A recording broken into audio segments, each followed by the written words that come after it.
ಎಲ್ರಿಗೂ ನಮಸ್ಕಾರ.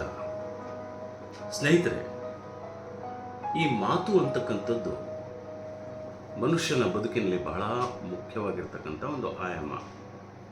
ನಾವು ಮಾತನ್ನು ಯಾವಾಗ ಕಲಿತೀವಿ ಅಂತಂದರೆ, ಚಿಕ್ಕ ಮಕ್ಕಳಿದ್ದಾಗ ನಾವು ಟ್ರಯಲ್ ಆ್ಯಂಡ್ ಎರರ್ ಮೆಥಡಲ್ಲಿ ಮಾತನ್ನು ಕಲಿತೀವಿ.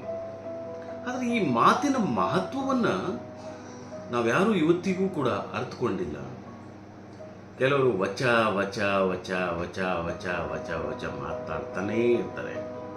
ನಿಜವಾಗಲೂ ಆ ಮಾತಿಗೆ ಯಾವ ಅರ್ಥವೂ ಕೂಡ ಇರುವುದಿಲ್ಲ. ಕೆಲವರು ಹಿಂದಿನ ಮಾತುಗಳನ್ನೇ ತಕ್ಕೊಂಡು ಯಾವಾಗಲೂ ಕೊರಗುತ್ತಾನೆ ಇರ್ತಾರೆ. ಈ ಮಾತಿಗೂ ಕೂಡ ಯಾವ ಪ್ರಾಮುಖ್ಯತೆ ಇರುವುದಿಲ್ಲ.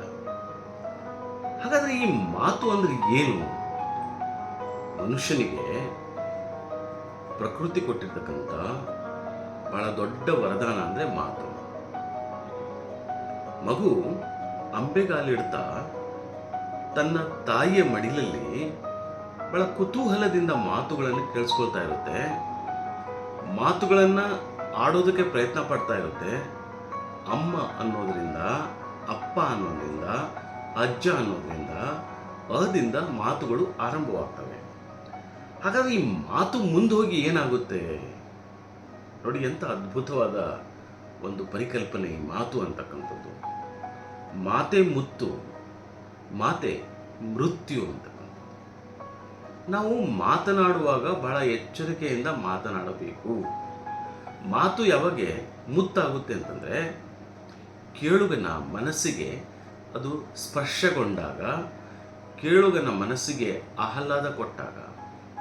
ಮಾತು ಯಾವಾಗ ಮೃತ್ಯು ಆಗುತ್ತೆ ಅಂತಂದರೆ, ಕೇಳುಗನ ಮನಸ್ಸು ವಿಚ್ಛಿದ್ರವಾದಾಗ, ಕೇಳುಗ ಆ ಮಾತನ್ನು ಕೇಳಿ ಸಂಪೂರ್ಣವಾಗಿ ಕೋಪಗೊಂಡಾಗ, ಪ್ರಕೋಪಗೊಂಡಾಗ, ಕೆಂಡಮಂಡಲವಾದಾಗ, ಅವನು ತನಗೆ ಮಾತನಾಡಿದ ಮನುಷ್ಯನನ್ನು ಅವನು ಕೊಲ್ಲೋದಕ್ಕೂ ಕೂಡ ಹೇಸುವುದಿಲ್ಲ ಅಂತಕ್ಕಂಥದ್ದು.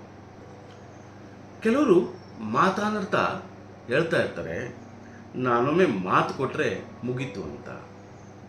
ಏನೀಗಾಗಿ ಈ ಮಾತು ಕೊಟ್ಟರೆ ಮುಗೀತು?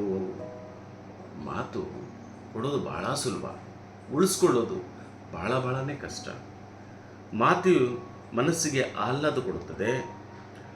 ಮಾತು ತನ್ನ ವೈರಿ, ಮೌನ ಪರರ ವೈರಿ. ಮಾತು ಬೆಳ್ಳಿ, ಮೌನ ಬಂಗಾರ. ಧನ್ಯವಾದಗಳು.